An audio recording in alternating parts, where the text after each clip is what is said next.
আলহামদুলিল্লাহ, আলহামদুলিল্লাহ তামিম ভালো আছে। আমি ওনাদের পরিবারের সাথে কথা বলে এসেছি এবং ও রেস্ট নিচ্ছে এবং সন্ধ্যাবেলা হয়তো এখান থেকে ঢাকা ট্রান্সফার হবে, সম্ভবত এবার কেয়ারে ও ট্রান্সফার হবে। আশা করি মানে বিপদটা কেটে গেছে এবং এখানে খুব ভালো ট্রিটমেন্ট হয়েছে। এটা তো আপনারা সবাই জানেন যে এই জায়গাটা আমাদের কাছে এই জায়গাটা খুব ভালো লেগেছে। সবাই দায়িত্ব নিয়ে কাজ করেছেন। উনি কিভাবে আসলে যাবেন? এয়ার অ্যাম্বুলেন্স আসবে না, প্রটোকল নিয়ে যাবে। এয়ার অ্যাম্বুলেন্সে যাবে না, এয়ার অ্যাম্বুলেন্সে যাবে না, ও অ্যাম্বুলেন্সেই যাবে। তামিমের সাথে আপনার কথা হয়েছে, অথবা কিছু বলেছে কিনা?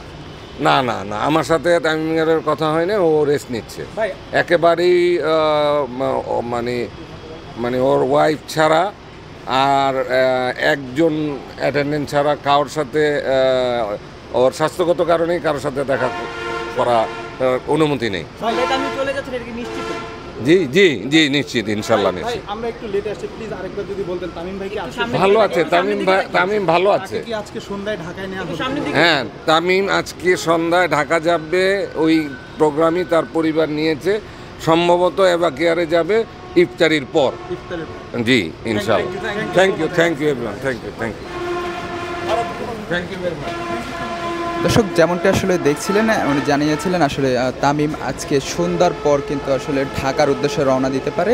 অ্যাম্বুলেন্সে করে কিন্তু তাকে নিয়ে যাওয়া হবে বলে জানিয়েছেন এবং সম্ভবত আসলে এবার কেয়ার হসপিটালে তাকে নিয়ে ভর্তি করতে পারেন। এবং তিনি আরও জানিয়েছেন আসলে আজকে তামিমের